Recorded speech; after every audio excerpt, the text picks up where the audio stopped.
नमस्कार साथियों, आप सभी का हमारे YouTube channel excellent classes Ajmer पे स्वागत करता हूं। साथियों, आज की वीडियो में यहां पर संस्कृत शिक्षण विधियों की महत्वपूर्ण क्लास लेकर आया हूं। साथियों, ये इस क्लास है आपके लिए बहुत रामबाण साबित होने वाले। साथियों, अगर आप इस वीडियो को देख रहे हैं तो आपके 3 या 4 क्वेश्चन है बिल्कुल सही होने वाले हैं। शुरुआत करते हैं हमारे पहले प्रश्न से। और हमारा पहला प्रश्न है साथियों, ये संस्कृत की शिक्षण विधियां है, ये हिंदी के समान ही है, लेकिन कुछ में थोड़े से नाम अलग है। यहाँ पे देखिए, सुग्गा विधि अस्ति, यानी सुग्गा विधि का अन्य नाम क्या है, यानी सुग्गा विधि को किस विधि के नाम से भी जाना जाता है। तो यहाँ पर सुग्गा विधि को पाठ्य पुस्तक विधि, लेखनामे विधि, रचना विधि या सूत्र विधि, तो यहाँ पर सुग्गा विधि को हम पाठ्य पुस्तक विधि के नाम से भी जाने जाते हैं। अगला प्रश्न है हमारा, वाचन शिक्षण से सर्वोत्तमा पद्धति का, यानी वाचन शिक्षण की सर्वोत्तम पद्धति कौन सी है यहाँ पर। ठीक है, पहला है वर्तनीय अभ्यास, लेखन अभ्यास, कार्य गत्याम समन्वय या सर्वे। ठीक है, कौन सा रहेगा वाचन शिक्षण की सर्वोत्तम विधि कौन सी है। तो वाचन शिक्षण की सर्वोत्तम विधि आपकी तीसरी रहेगी साथियों, कार्य गत्यात्म समन्वय, यानी कार्य गति में अगर समन्वय है वो ही आपकी वाचन शिक्षण की सर्वोत्तम विधि कही जाती है। साथियों, व्याकरण शिक्षण से विधि नास्ति, यानी व्याकरण शिक्षण की विधि कौन सी नहीं है आपको ये बतानी साथियों। निगमनय, आगमनय, संश्लेषण में या विश्लेषण में। तो आगमन जो व्याकरण शिक्षण की जो विधि नहीं है, नास्ति का मतलब होता है साथियों नहीं, तो नहीं होती है वो होती है आपकी विश्लेषण विधि, ये आपकी व्याकरण शिक्षण की विधि नहीं है। तो हम यहाँ पे वाक्य देख लेते हैं साथियों, विश्लेषण विधि व्याकरण शिक्षण की विधि यहाँ पर नहीं है, किंतु निगमन विधि, आगमन विधि और संश्लेषण विधि ये सारी व्याकरण शिक्षण के अंतर्गत आती है। साथियों, अगला प्रश्न है हमारा, गद्य शिक्षण से विधि रति, यानी गद्य शिक्षण की विधि है, आपको गद्य शिक्षण की विधि बतानी है। ठीक है, तो यहाँ पर आगमन विधि है, उद्बोधनमय विधि है, सूत्र विधि है या निगमन विधि है। ठीक है, तो यहाँ पर गद्य शिक्षण की जो विधि है साथियों वो है उद्बोधनम, यानी उद्बोधन विधि। ठीक है, ये है, हम वाक्य देख लेते हैं साथियों, गद्य शिक्षण की विधि उद्बोधन विधि है, और अन्य जो 3 विधियां ना साथियों ये आपके व्याकरण शिक्षण की विधियां यहाँ पर रहने वाली है। पद शिक्षण, पद शिक्षण से विधि रस्ती, यानी पद शिक्षण की विधि कौन सी है यहाँ पे बताना आपको। पहली है वाक्य विधि, तुलनात्मक विधि, प्रवचनीय विधि या अन्वयनीय विधि। ठीक है, तो पद शिक्षण की विधि आपकी बतानी है, तो यहाँ पर जो पद शिक्षण की विधि रहेगी साथियों वो आपकी रहेगी अन्वय विधि। ठीक है, यहाँ पे वाक्य देख लेते हैं साथियों, अन्वय विधि है वो एक पद शिक्षण की विधि कहलाती है। अगला प्रश्न हमारा, विश्लेषणात्मक विधि एका विधि रस्ती, यानी विश्लेषणात्मक जो विधि है उसका एक नाम और है, आपको यहां बताना है विश्लेषण विधि को और किस नाम से भी जाना जाता है। अनुकरणीय विधि, साचर्य विधि, संयुक्त विधि या आगमनीय विधि। ठीक है, तो विश्लेषणात्मक विधि को अन्य नाम से जाना जाता है, वो आपकी रहती है साथियों संयुक्त विधि के नाम से जाना जाता है। वाक्य में याद रख लेते हैं, विश्लेषणात्मक जो विधि है वो उसके अंतर्गत आपकी संयुक्त विधि यहां पर आती है, ये इंपॉर्टेंट प्रश्न भी है। अगला प्रश्न है हमारा, सहयोग विधि को और किस नाम से भी जाना जाता है, यानी सहयोग विधि को और किस नाम से जाना जाता है। आगमन विधि, निगमन विधि, साचर्य विधि या प्रायण्य विधि। तो सहयोग विधि को और किस नाम से जाना जाता है, तो वो रहती है साथियों आपकी साचर्य विधि। कौन सी है, साचर्य विधि। यहाँ पे वाक्य देख लेते हैं, सहयोग विधि का जो दूसरा नाम है वो आपकी साचर्य विधि यहाँ पर रहती है साथियों। अगले प्रश्न के हम बढ़ते हैं, आप देखते हैं, पूर्णाते अंश से प्रति विधि रस्ती, यानी पूर्ण से अंश की ओर चलने वाली विधि कौन सी है। ठीक है, आगमनीय विधि, निगमनीय विधि, संयुक्ता विधि या विश्लेषणात्मक विधि, यानी पूर्ण से अंश की ओर चलने वाली विधि यहाँ पर कौन सी है आपको यहाँ पे बतानी है साथियों। तो पूर्ण से अंश की ओर ले जाने वाली जो विधि है वो आपकी होती है साथियों विश्लेषण विधि। कौन सी विधि साथियों, विश्लेषण विधि रहती है। हम यहाँ पे वाक्य देख लेते हैं, पूर्ण से अंश की ओर ले जाने वाली होती है आपकी विश्लेषण विधि, ये इसका इंपॉर्टेंट सवाल है साथियों। यहाँ पे ऑप्शन रहेगा विश्लेषण विधि, बिल्कुल राइट।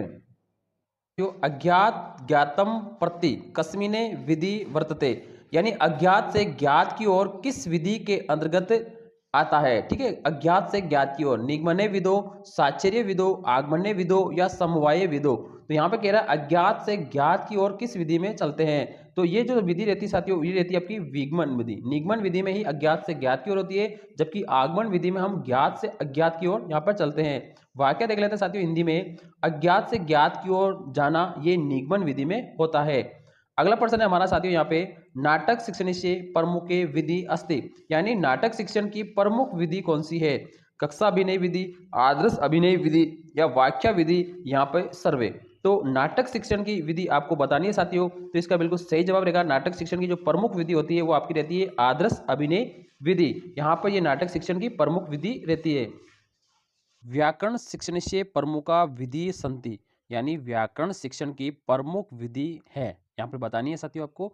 तो संस्कृत में है साथियों, यहाँ पे थोड़ा सा आपको हिंदी के हिसाब से पढ़ना है ताकि आपको सवाल आसानी से आप कर सकते हैं। तो कह रहा है कि व्याकरण शिक्षण की प्रमुख विधि है सहयोग विधि, भाषा शेषर्ग विधि, पाठ्य पुस्तक विधि या सर्वे।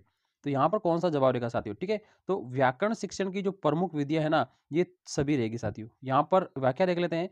व्याकरण शिक्षण की प्रमुख विधियों में सहयोग विधि भी आती है, भाषा संदर्भ विधि भी आती है और पाठ्य पुस्तक विधि भी आती है। तो यहाँ पर इसका सर्वे ऑप्शन बिल्कुल सही रहेगा। अगला सवाल है हमारा, शिक्षण विधि नास्ति, यानी शिक्षण की विधि कौन सी नहीं है, आपको बतानी है शिक्षण की विधि यहाँ पे नहीं है। वाद विवाद विधि, व्याख्यानम विधि, भाषणम विधि या सूक्ष्म शिक्षणम विधि, ठीक है।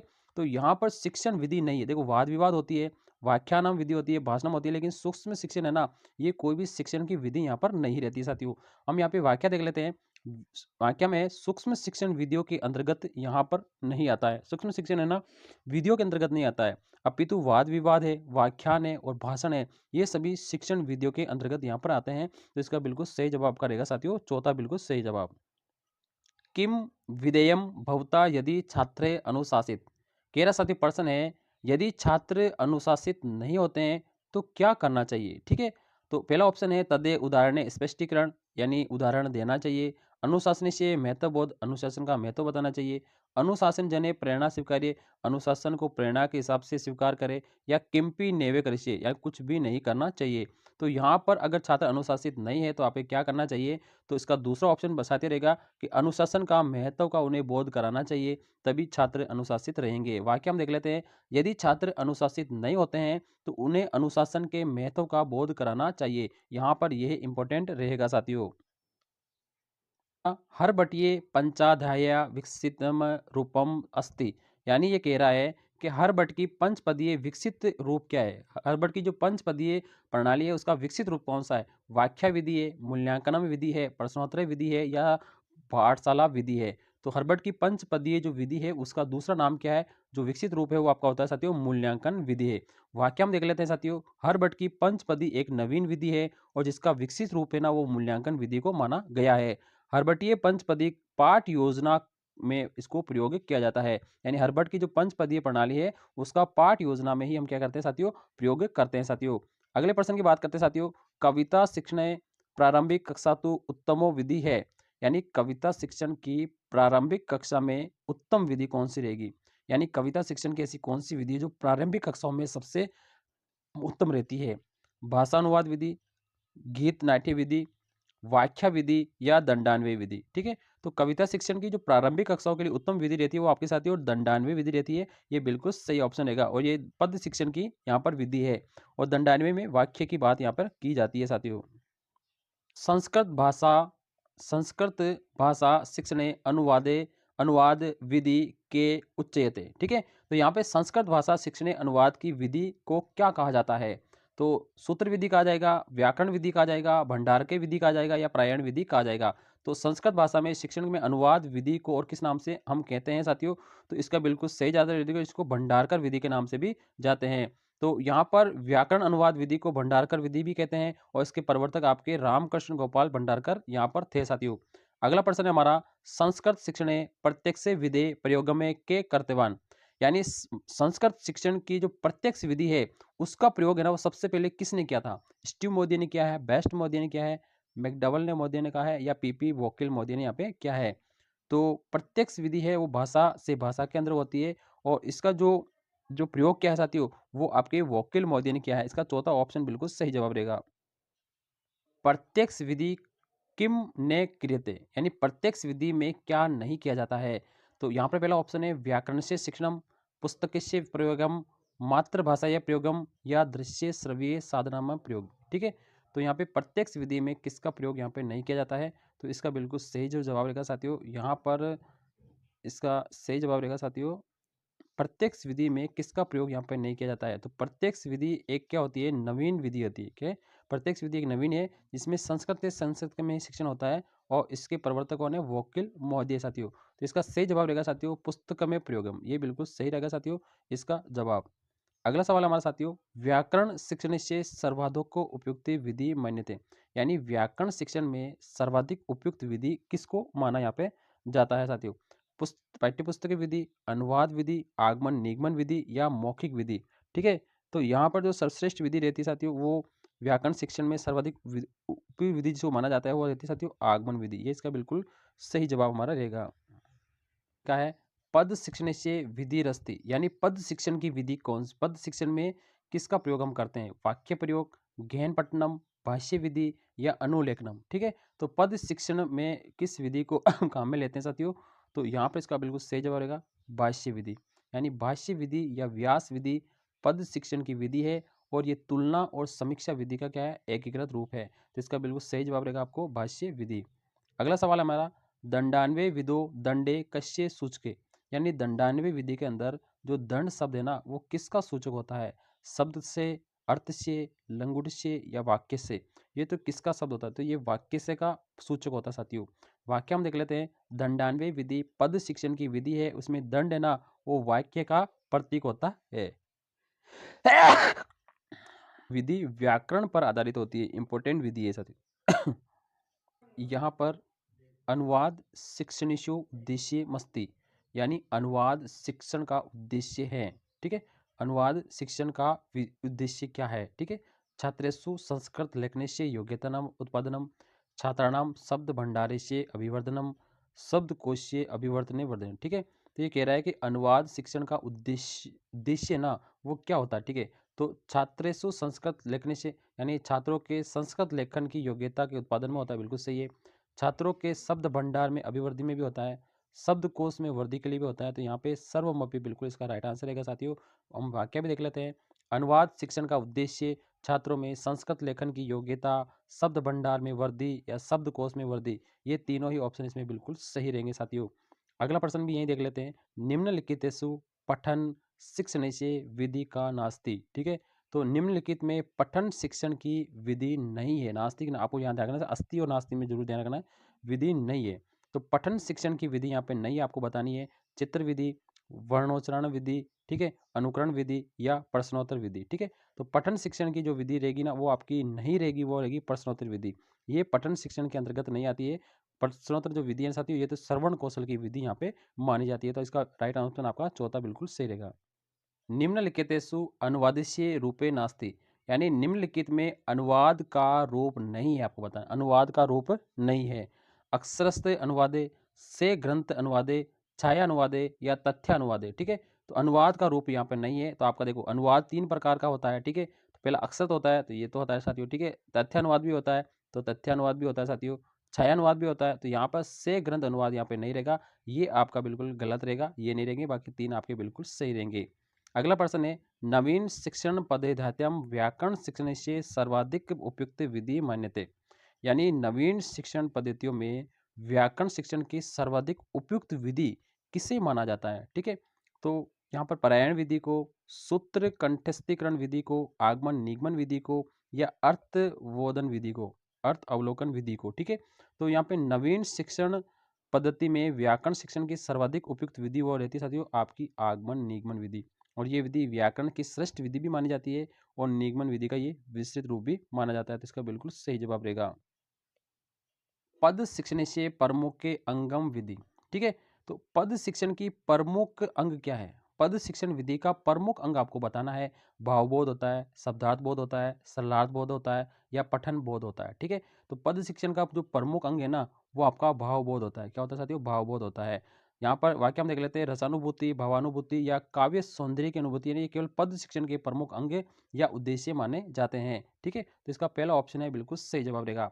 अगला प्रश्न है, नाटक शिक्षण से आदर्श नाट्य विधया अनुसरण है, यानी कह रहा है कि नाटक शिक्षण में आदर्श नाट्य विधि का अनुसरण कौन करता है? ठीक है, तो नाटक शिक्षण विधि में आदर्श नाट्य का विधि का अनुसरण कौन करता है? तो यहाँ पे देखो, अध्यापक वाण्या माध्यमेन एक प्रकारेण अभिनय करोति, या प्रश्न अध्यापक के पत्राणा चरित्र पाठ्यगते भावनाचे विश्लेषण करोति, या रंगमंचे नाटक के विधि पूर्वक अभिनय क्रियते, या कक्षानाएं छात्रे और नाटक से अभिनय करती। ठीक है, तो ये कह रहा है कि नाटक शिक्षण में जो अभिनय होता है वो आपका शिक्षक करता है साथियों मेन, ठीक है, उसकी भूमिका होती है। तो पहला ऑप्शन बिल्कुल सही रहेगा। अध्यापक की वाणी या माध्यमन के माध्यम से एक प्रकार से अभिनय किया जाता है, ये इसका पहला ऑप्शन बिल्कुल सही रहेगा।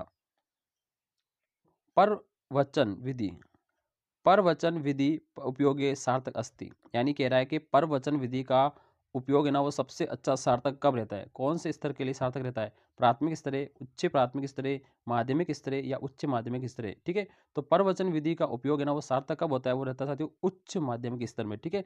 वाक्य हम देख लेते हैं। परवचन विधि गद्य शिक्षण की विधि है और इसका उपयोग है ना उच्च माध्यमिक स्तर पर सबसे अधिक सार्थक रहता है। अगला प्रश्न है, शिक्षण विधि नास्ति, यानी शिक्षण की विधि कौन सी नहीं है, वाद विवाद, व्याख्या, भाषण या सूक्ष्म शिक्षण, ठीक है। तो सूक्ष्म शिक्षण की जो विधि नहीं होती है वो आपकी सूक्ष्म शिक्षण नहीं रहती है। बाकी तीन देखो, वाद विवाद, वाक्य विधि या भाषण विधि, ये प्राचीन विधि पाठशाला की विधियां होती है, जबकि सूक्ष्म विधि है ना वो नवीनतम उपागम है, ये ठीक है। सूक्ष्म शिक्षण क्या है, ये एक उपागम है, ठीक है, ये विधि यहाँ पर नहीं रहती है। गद्य शिक्षण, ठीक है, गद्य शिक्षण से प्रमुख उद्देश्य, ठीक है, गद्य शिक्षण का प्रमुख उद्देश्य क्या होता है, ज्ञानात्मक होता है, कौशलात्मक होता है, रागात्मक होता है या सर्वे होता है, ठीक है। तो गद्य शिक्षण का जो मुख्य उद्देश्य होता है तो ज्ञानात्मक होता है, यानी ज्ञान प्रदान करना। वाक्य हम देख लेते हैं, गद्य शिक्षण का जो मुख्य उद्देश्य है ना वो ज्ञान प्रदान करना होता है साथियों।